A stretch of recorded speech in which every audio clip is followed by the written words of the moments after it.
Agnes akomeje guhangayikira iby'urukundo rwe na Titireri. Hagati aho umushinga wo kuvugurura Busheri urarimbanyije kwa Filipo. N'urunana. Umbaje ngo iki ko nakwibise neza kanwa? Ngize nti ubwo ko wakije moto ntugiye. Sindagenda nayishyucyaga gusa.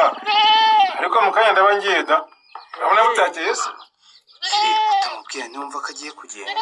Ese wavuze namurugira. Icyo mbakundira ubwo mutangiye gushondana muri iki gitondo burira koko bimeze bite? Ariko se basha. Ubundi ko musigana n'iki mushaka kumugira koko? Nikopa Mukarame.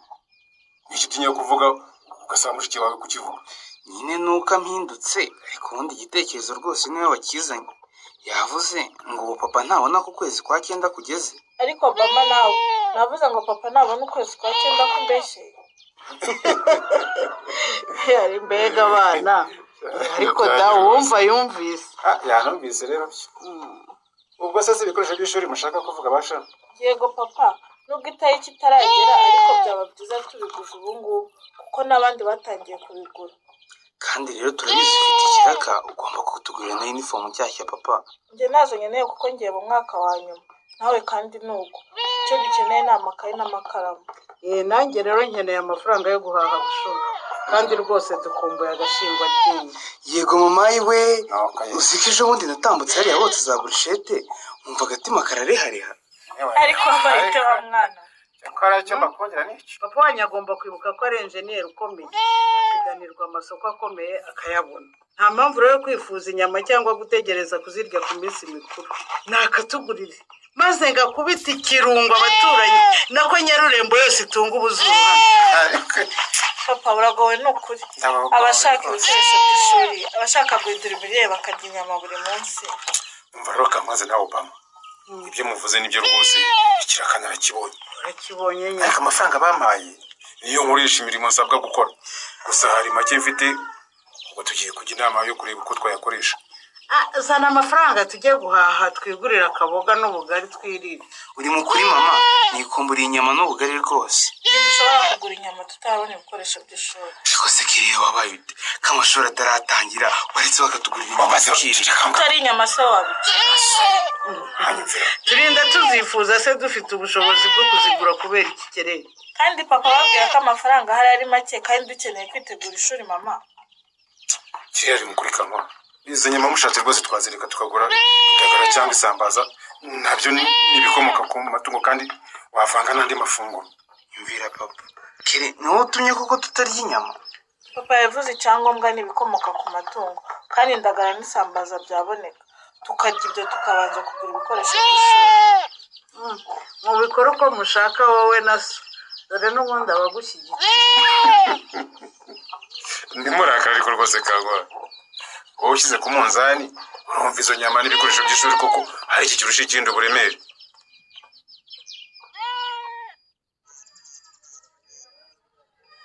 Ko wihuse se kandi nanize ko uyu munsi uje ngo twirane hano bude. Umva Filipo de. Ngiye kureba umutari nasigiye imyenda y'umwana wanjye. Ahubwo se ko mbona kubaka Busheri bitihuta Filipo. Ubu nayoboye icyo nakora bude. Stefano rwose arankorera nabi. Tekereza n'ukuri. Ubu ntaragera hano mbese nukuhagera igihe ashakiye. Namuhamagaye nasaraye. Ejo ubwo yaje atinze cyane mbese amasaha ya mbere ya saa 6 yose yadupfiriye ubusa nakubeshye. Ariko ro nawe Fili worohera abantu gakabye. Gutese. Nubwo se kuki ukomeza gukoresha umuntu ubona tudindireza akazi. Urumva utamura ubusa bude? Hariko nagira koko. Ubu sinamuhamagaye akambwira ngo araje none rwose isaha yose irashize. Imirimo yo kubaka Busheri igomba kwihuta tugatangira umushinga wacu byihuse Fili. Urabizi ko twaguje amafaranga kandi banki itangira kubara ku munsi yaguhereye. Ndabizi rwose nanjye niyo mpamvu nahaye akazi umufundi nizeye ko azatwubakira neza. Oya Stefano siwe mufundi wenyine Fili. Nta mpamvu yo kumurekera akazi ngo kice.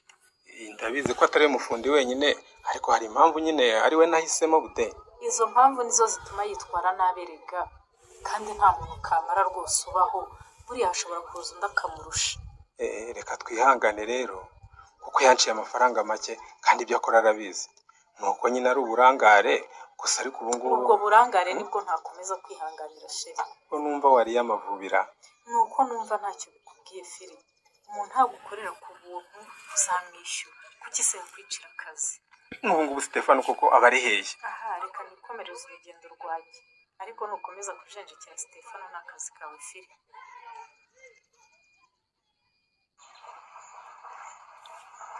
none se nkubeshye ngo ntayo mfitanye ubusanzwe nzi ko ntacyo uhishamura mu kazi wawe kumbwira ko hari icyo unshakira njyenyine rero cyayanteye rwose. Shyaka ndakumva nyine urebye ndashaka kumenya amakuru ya Chris. none se iyo ukeneye amakuru y'umusore mukundana uyabaza musaza wawe nye? Nari mbyiteguye kuri bumbaza icyo kibazo. kwari ubise nyine ku kibirenzeho ukamumbaza. iyo wibakira telefone mobile zitaraza ngo uvugane n'umuntu uko ubishaka ndetse n'igihe icyo ari cyo cyose nari kukumva pe. Noneho reka nkureho urujijo. Muri iyi minsi naramubuze kandi anyandikira ambwira ko atari inaha kubera impamvu z'akazi. none se wowe icyo utumva ni iki? Nuko ntizeye ibyo ambwira. no njye kuki utizeye ibyo titirera kubwira koko? Hari impamvu Shyaka, uburyo yagiyemo rwose ntibusobanutse. Niyo mpamvu nkeka ko ambeshya ko atagishaka kumvugisha, cyangwa se akaba yifitiye undi mukobwa bakundana. ibyo babyita hefu nukuranye ufushye kare rwose. Nyumva rwose Shyaka. ni ugufuha nyamara nye no kutizera umuntu mukunda. ubu se mwana wa mama kutangiye kumufuhira gutyo mutarabana amaherezo azaba yahe? Uzi ko ariko kugeza ubu utari wansubiza ikibazo nakubajije Shyaka. Chris yagiye mu butumwa bw'akazi nk'uko yabimbwiye. uzi ko usanze ntabwo yagiye mumenya utazongera kumuvugisha nye? niko nye Karame Shyaka. shyira umutima wawe mu gitereko wiha amahoro rwose utuze. umuyobozi wacu Christian nako sheri wawe yagiye mu butumwa bw'akazi ntabwo yakubeshye rwose. ikindi nakubwira ni ukumenya ko uri ari umuyobozi. abayobora tumuzi wo gukunda akazi no kukitangira. igihe icyo ari cyo cyose iyo ahamagariwe akazi ibindi byose yakoraga bishyira ku ruhande. umukunda ubizi ko ari uko ateye kandi ari n'umuntu ukenerwa n'abantu benshi akaba atari uwawe wenyine. urumva niba uzi ko utazabyihanganira rero ushaka gusubiza intambwe yawe inyuma. Ubu se aho bigeze urabona intambwe yo gusubira inyuma kuko ntashobora kuyitera Shyaka.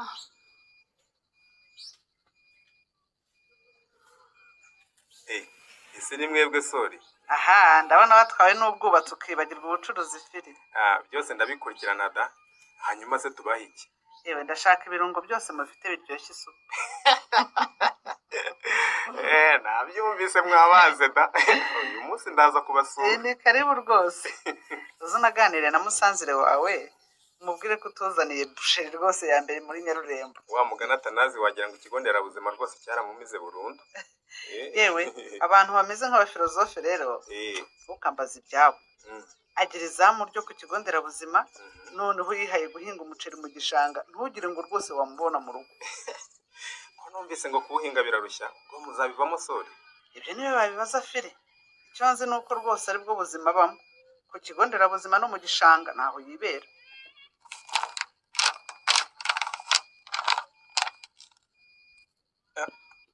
akira ibyo waje kugura rero uranyishyura amafaranga 650. ahubwo nari nibagiwe kubikubaza Fili. ibiki sori? niko ye ndakumva. buriya mwana muramuhohotera kubera iki koko? ubuhe mwana se? umuhungu wanyu Ganza. niba rwose mumurambiwe mu rugo rwanyu mumumpe murere n'ubundi ndi nyina wabo. ibyo uvuga ni ibiki sori? Ganza se ninde wamuhohoteye? ndavuga kumujyana mu ishuri ari uruhinja yewe. uzi ko nkanze sori? nyamara rero ni ukuri nari nyobeye ukuntu twaba twararangaye Ganza agahohoterwa ntitubimenye pe. ni ukuri Budensi yanambwiye ko ngo mwitegura kumutangiza. numva simbishyigikiye na gato. nanjye rero mbere natekerezaga nkawe sori. numvaga nibura twazamureka akagira imyaka 5. kuko nabaye mu mujyi rero nkabona ukuntu bazindura abana babajyana ku ishuri. mfata icyemezo ko nimbyara uwanjye azatangira akuze rwose. none se wemeye ute ko Ganza wawe kuko ajyanwa mu ishuri afite imyaka 3 yonyine Fili? ni umugore wanjye wabinyumvishije. yasobanurira akamaro ko gutangiza umwana ishuri ry'incuke. yego kandi rero nkanabona muri iki gihe rwose nta mwana utaryiga. ariko Fili uribuka kera ko umwana yatangiraga afite imyaka 7 hazi neza n'icyo agiye gukora? ndabyibuka rwose. twirirwaga twirukanka rwose aho hose ngaho mu ntoki mu bishanga mu migezi twidumbaguza. ariko burya umwana yabaga akuzeho none ubu ni ugutangiza impinja kuko zitaramenya no kuvuga. ibintu birahinduka nyine. none uragira ngo bari twe tuzasigara inyuma?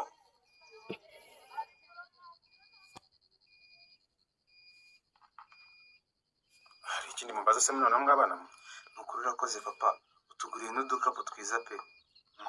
ahubwo ushatse wanguranira n'ibyo ufite amakaye menshi kandi ndabona igikapu cyawe aricyo kinini waba. Oda yafashe ikinate se kandi namubwiye ko ikinini ari icyawe koko kere. ariko uwo muhungu uzi ukuntu yikunda. Nawe urabizi Kireri niwe utwara registre nyinshi. Niwe naguriye igikapu kinini rwose kimutira akajopa. ubundi se ko ari umwaka umwe ubundi nkakimusigira ararakarwa niki. Bamurayuza n'igisuperi twa rure dore byatunganye kere. Ubwo muzi ko Bushomba adakeneye gusubira mu kazi. Wabimenye n'ubundi ndihuta kankwa. Papa wakoze cyane ariko rero nyine twa dukweto nigure twari twacitse. Nanjye nkeneye inkweto papa. Ariko murakabya mwabana mwe. Inkweto zicika rimwe mugashaka inshyashya muzazidodeshe. Nari nazidodesheje mama sinakongera kuzidodesha rero byagaragara nabi pe. Umukobwa w'inkumi ugiye kurangiza yisumbuye koko n'inkweto zuzuye indodo. Birumvikana mwana wa. Ariko rero mwihanganye muzazidodeshe umuzitangirana igihembwe rwose. Nimbona amafaranga nzabakorera inshyashya sibyo? None nanjye nkeneye inkweto zifunze papa. Byabasa bose rwose ndabirambiwe. Cyo nkundira umuhungu wanjye rwose. Zose sizo twambara. Cyangwa papa Karamekere. wowe na mama mu ruhushya nzajya kubikuza ku mafaranga yanjye nigurira inkweto nguriye na musaza wanjye. Se ninde wabyanga koko kere. Waba ugize neza rwose mwana wa. Ubundi nicyo korora bimara. Mu gihe rwose hari icyo ukeneye urakigurira. None se kere kuko nanjye uzangurira inkweto cyangwa uri muri ganire.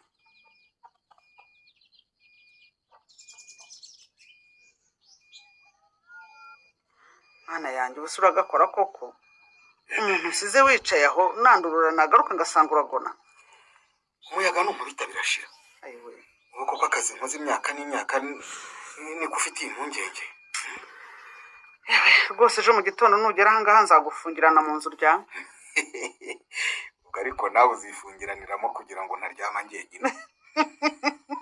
Umva mbese. Ariko sorry. Karame. Mbonye uriya mukobwa atambutse ndibuka. Leya se? Kwibutse iki? Kwamerutse gutambuka hariya ku muryango we nkumva arivugisha. Nukuri rungu niribi pe. Umukobwa mwiza nk'uriya buri uwo bavugana akivugisha koko. Uvuze ngo iki tana? Nukuri nari mpatambutse ngiye mu bwiherero. Numva arivugisha kandi avuga cyane. Oya si byo kwivugisha nkubajije ngo umukobwa umeze ute? Umukobwa mwiza. Oya wese ntubibona ko ari umukobwa mwiza sorry. Rwose ni ukumufasha mbese ukamubwira akajya aza hano tugasangira ntakomeza kwicwa n'irungu. Ye none se zo nimpuwe mugirira? Wese ntiwazimugirira sorry. Erega buriya kumuha karibu mu nzu yacu binadufitiye akamaro. Wibuke ko ari umwarimu rimwe na rimwe yajya anadufashiriza abana gusubira mu masomo. Tana ndabihakanye nsubiremo ngo ndabihakanye. Sinshaka kwikurira Leya mu nzu yanjye. Kandi rwose nawe amaso yawe uyategeke uyabwire kuko si yagutegeka. Ndagusabye uyarinde kureba ibitayareba. Ego gusa urakajwe n'iki koko?